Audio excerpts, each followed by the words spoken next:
આજે તો single room ખાલી કરીને વયા ગયા, રૂમ રસોડે 4500 ભાડું ખાલી.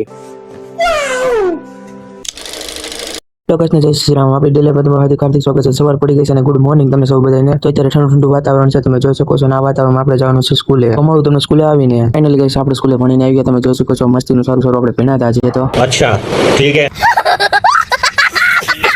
દાંત છે ને આપણે તો સારું જ ભણ્યા છે, તમે ભલે દાંત કાઢતા હોય. તો ગાઈસ તમને કહેવાનું તો ભૂલાઈ ગયું, અમારે છે ને બીજી રૂમે જવાનું છે. આ રૂમ મારે ખાલી કરીને જવાનું છે બીજી રૂમે. અહીંયા અમને સારું મળી ગયું છે 4000 એટલે કે 4500 માં છે ને રૂમ રસોડું મળી ગયું છે. બોલો તો ગાઈસ ચાલો તમને પણ ત્યાં લઈ જાવ ને કેવી રૂમ છે ને કેવો નજારો છે એ પણ તમને બતાવું. તો ચાલો ફટાફટ આપણે જાવી.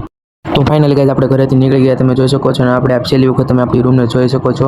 આપણે છે ને જો આ દરવાજો ખુલ્લો છે ને ત્યાં આપણે રહેતા હતા, હવે જવાનું છે આપણે બીજી રૂમે. તો ચાલો જાવી આપણે. તો ગાઈસ અમે છે ને બહુ આખા ગયા જ નથી. જો આ જે રોડ હતો ને એની ઓલી સાઈડ રહેતા હતા, અમે છે ને આ સાઈડ આવી ગયા. તમે જોઈ શકો છો. અમે છે ને ચોથા માળે અહીંયા ચોથા માળે રૂમ રાખી. જો છેલ્લે તમને જે દેખાય છે ને ટાંકાવાળી છે, એની પાસે જે મકાન છે ને ત્યાં આપણે રહેવા જવાનું છે. તો ચાલો તમને ઉપર જઈને મકાન ને ધાબુ ને બધું તમને દેખાડું. તો ચાલો આપણે દાદરા ચડી જાવી હવે. જોવાનો નજારો કઈ અલગ જ છે કે નહીં. જો ત્યાં ચોથા માળે ના ચોથા માળે જો આ સંડાસ બાથરૂમ છે ને આપણું આ જો છેલ્લું મકાન છે એટલે કે 4500 માં મકાન પડ્યું છે આપણને. એક મહિનાના 4500 એટલે કે છે ને મસ્તીનું મકાન છે ને એક રૂમ રસોડું છે. ચાલો તમને અંદર જઈને બતાવું. અહીંયા પણ જો ફૂલ હવા ઉદાસ વાળું છે ગાઈસ, પણ પવન આવે ને અંદર પણ ઘણી બારીઓ છે. ચાલો આપણે અંદર જઈને ફટાફટ આપણે છે ને બાવણું ખોલી નાખવી. જો આપણે અત્યારે છે ને રસોડામાં આવી ગયા છીએ. તમે જોઈ શકો છો ઊભું રસોડું છે ને સામે એક બારી છે, મસ્તીનું રહેવાનું છે ને ફૂલ હવા ઉદાસ વાળું છે. અહીંયા બારી છે ને આ રસોડું છે. બાજુમાં પણ એક રૂમ છે, તમને પણ બતાવી દો. જો આ રૂમ છે, આ પણ કેવડી મોટી રૂમ છે કે નહીં. જો અહીંયા પણ એક બારી છે અને મસ્તીનું રહેવાનું છે. અહીંયા બારી છે અને અહીંયા બધું પતરા છે અને અહીંયા વચ્ચે એક બારી છે. જો આપણે છે ને બાવણું ખોલીને તમને પણ અહીંયા બતાવી દો. તો આપણે બહુ મહેનત કરી પણ બાવણું ખોલ્યું નહીં, પણ આપણું પોપટ થઈ ગયું